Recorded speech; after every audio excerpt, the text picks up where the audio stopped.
میرے زندگی سے بھی زیادہ داؤ پر لگا ہوا ہے۔ 5 شگون۔ راؤ عبدالرشید، پاکستان کے سابق ڈائریکٹر انٹیلیجنس بیورو، نے سپریم کورٹ آف پاکستان کو رپورٹ کیا ہے کہ بریگیڈیئر عبدالنعیم، جو پاکستان پر حکمرانی کرنے والے فوجی گروپ کا ایک معتمد رکن تھا، نے ان سے ذوالفقار علی بھٹو، جو ایک فوجی بغاوت کے بعد معزول ہوئے، جیل میں ڈالے گئے اور پھر سزائے موت سنائی گئی، کے بارے میں یہ گفتگو کی۔ بریگیڈیئر عبدالنعیم: کیا آپ کو لگتا ہے کہ فوج یہ برداشت کر سکتی ہے کہ بھٹو دوبارہ اقتدار میں آ جائیں؟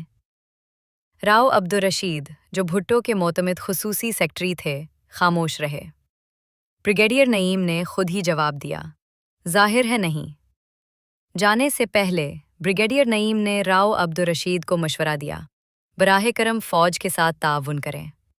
یہ گفتگو اس شدید خطرے کی عکاسی کرتی ہے جو بھٹو کے سر پر منڈلا رہا ہے۔ اس تنگ، تاریک، ڈوبتے ہوئے موت کے کمرے میں، جہاں میں روزانہ 22 یا 23 گھنٹے محصور رہتا ہوں۔ بھٹو نے راولپنڈی ڈسٹرکٹ جیل میں تقریباً 1 سال گزارنے کے بعد یہ الفاظ کہے۔ بھٹو نے لاہور ہائی کورٹ کے اس فیصلے کے خلاف سپریم کورٹ میں اپیل کی ہے، جس میں انہیں اقتدار میں رہتے ہوئے ایک مبینہ سیاسی قتل کے الزام میں موت کی سزا سنائی گئی تھی۔ سپریم کورٹ نے سماعت مکمل کر کے فیصلہ محفوظ کر لیا ہے، لیکن بھٹو کا الزام ہے کہ پاکستان کی فوجی حکومت ان کی اپیل پر غور کرتے ہوئے سپریم کورٹ کو متاثر کرنے کے لیے ان کے خلاف پروپیگنڈے کا سلسلہ جاری رکھے ہوئے ہے۔ وائٹ پیپرز باقاعدگی سے جاری کیے جا رہے ہیں، جن میں بھٹو اور ان کے صدر اور وزیر اعظم کے دور کی مذمت کی جا رہی ہے۔ لاہور ٹرائل کے معیار پر کئی شکوک و شبہات کا اظہار کیا گیا ہے، جن میں سابق امریکی اٹارنی جنرل رمزے کلارک بھی شامل ہیں۔ اس بارے میں بعد میں مزید تفصیلات آئیں گی، لیکن یہاں ایک فوری سوال اہم ہے۔ کیا اگر سپریم کورٹ سزائے موت کی تصدیق کر دے تو عوامی رائے کو بھٹو کے پھانسی کے لیے تیار کیا جا رہا ہے؟ جواب کسی کا بھی اندازہ ہو سکتا ہے، لیکن سزائے موت پانے والے قیدی کے نقطۂ نظر سے 5 شگون نظر آتے ہیں۔ پہلا اشارہ ایران سے آتا ہے اور بریگیڈیئر نعیم نے اس کی تصدیق کی۔ اگر ایک آیت پہلا اشارہ ایران سے آتا ہے اور بریگیڈیئر نعیم نے اس کی تصدیق کی، اگر ایک آیت اللہ خمینی جو 15 سال تک اپنے ملک سے جلا وطن رہے، پیرس کے ایک مضافات میں بیٹھ کر اپنے ملک سے ہزاروں میل دور صرف اپنی شخصیت کے جلال سے اپنے پیروکاروں کے جذبات کو بھڑکا کر ایران کے شاہ جیسے طاقتور اور مضبوط بادشاہ کو گرانے میں کامیاب ہو سکتا ہے، تو بھٹو جنرل ضیاء کی فوجی حکومت کے لیے کیا نہیں کر سکتے اگر انہیں موقع مل جائے؟ اس تشریح کو مزید تقویت اس بات سے ملتی ہے کہ تہران کے اخبار کہان کے مطابق صدر ضیاء نے ایک وقت پر یہ اتفاق کیا تھا کہ اگر 2 سربراہ مملکت یہ گارنٹی دے کہ بھٹو 10 سال تک سیاست میں واپس نہیں آئیں گے تو انہیں جلا وطنی کی اجازت دی جائے۔ لیکن ایران میں جو کچھ ہوا اسے دیکھ کر انہوں نے یہ خیال ترک کر دیا۔ بھٹو میں قائد اعظم کے بعد پاکستان کے کسی بھی سیاست دان سے زیادہ جاذبیت ہے۔ یہی وہ چیز ہے جس نے انہیں ایک شاندار سیاسی کیریئر دیا۔ صرف 20 سال پہلے وہ لاڑکانہ کا ایک کم معروف پلے بوائے تھے، اگرچہ وہ ایک مشہور خاندان سے تھے اور ان کی شخصیت دلکش اور ذہانت چمکدار تھی، لیکن لگتا تھا کہ وہ صرف ایک محدود اور جاگیردارانہ دائرے تک ہی مقید رہیں گے۔ پھر صدر اسکندر مرزا کی نظر ان پر پڑی، بلکہ ان کے خاندانی تعلقات پر، اور 30 سال کی عمر میں وہ وزیر بن گئے۔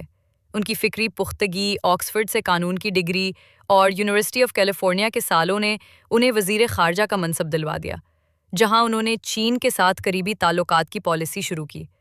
لیکن 10 سال بعد ان کی شخصیت کا کشش ایک بے چین طلبہ طاقت سے ٹکرایا جو ایک لیڈر کی تلاش میں تھی، اور بھٹو خاندانی تعلقات اور صدارتی سرپرستی کی حدود سے نکل گئے۔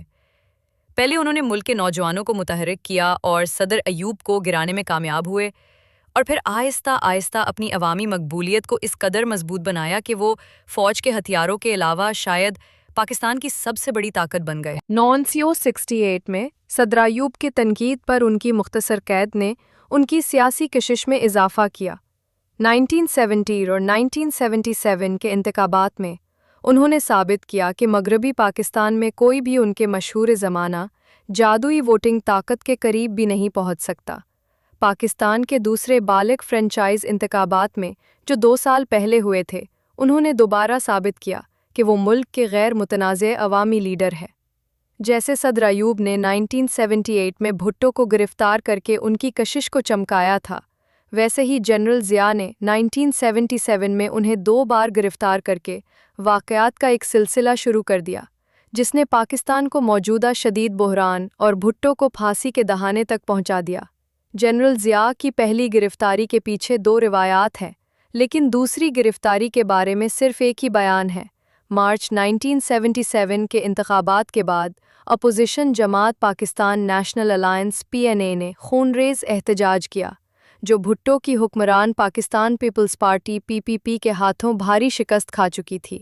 اگرچہ PPP کی جیت کے امکانات واضح تھے، لیکن فتح کا فرق اتنا زیادہ تھا کہ یہ قابل اعتبار نہیں لگتا تھا۔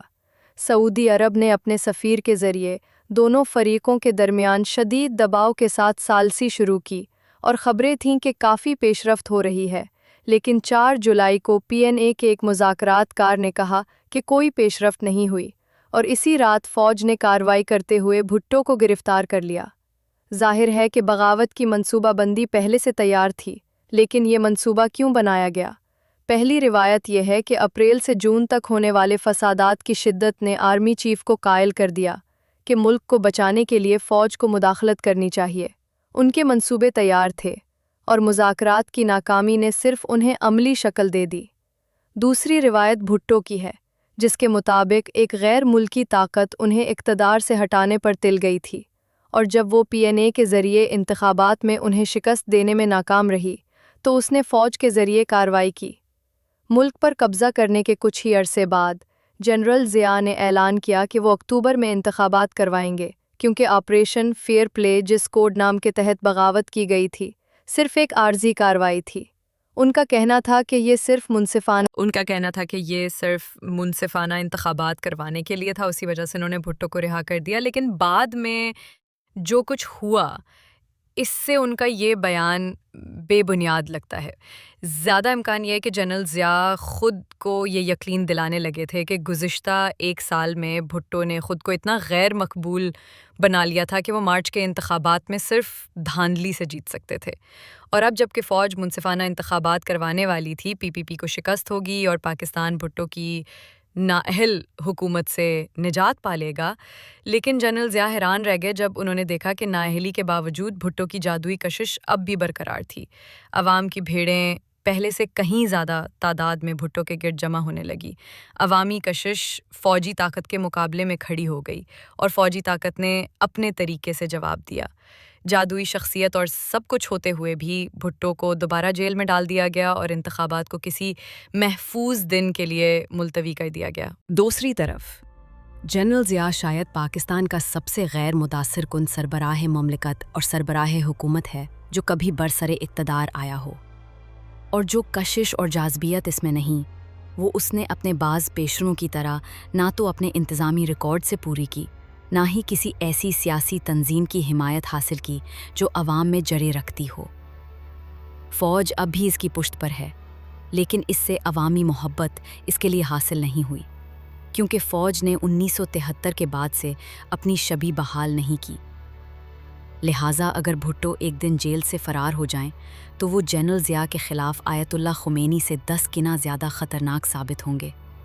حالانکہ ایران کے شاہ میں اگرچہ جادوئی شخصیت نہیں تھی، مگر کم از کم ایک کشش ضرور تھی۔ اگر حکمت نہیں تو کم از کم ایک ویژن ضرور تھا، اور اس ویژن کے حصول میں کچھ کارکردگی کا ریکارڈ بھی۔ زندہ بھٹو ایک انتہائی خطرناک شخص ہوں گے، شاید ایک دن آزاد ہو جائیں اور اگلے ہی دن اقتدار میں واپس آ جائیں۔ اگر وہ دوبارہ اقتدار میں آ گئے تو سب سے پہلے وہ اپنے موجودہ جلادوں سے حساب چکائیں گے، اور جنرل ضیاء ہر ممکن طریقے سے انہیں یہ موقع دینے سے انکار کرے گا۔ اگر جنرل ضیاء اس بات پر قائل ہو گیا اور اس کے پاس ہر وجہ موجود ہے کہ یا تو میری گردن جائے گی یا بھٹو کی، تو وہ موقع ملتے ہی دوسرے کی گردن توڑ کر اپنی بچانے کی کوشش کرے گا۔ بعد میں شاید بہت دیر ہو جائے، کیونکہ بھٹو کی نظر میں صدر ضیاء نے پہلے ہی غداری عظمی کا ارتکاب کر لیا ہے، جس کی سزا موت ہے۔ 1973 کے آئین جو بھٹو نے نافذ کیا تھا، میں یہ واضح کیا گیا ہے کہ کسی بھی زبردستی کی کوشش جو اس آئین کو معطل یا ختم کرے وہ غداری عظمی ہے۔ اور جنرل ضیاء نے یقیناً زبردستی اسے معطل کر دیا ہے۔ اس نے آئین کو معطل کیا ہے اور ایسے طریقوں سے اس میں ترمیم کرنے کی کوشش کی ہے جو آئین میں درج نہیں۔ یہ ایک ایسی کوشش تھی جسے پاکستان کے سابق صدر چودھری فضل اللہ نے اتنا ناگوار سمجھا کہ انہوں نے استعفیٰ دے دیا۔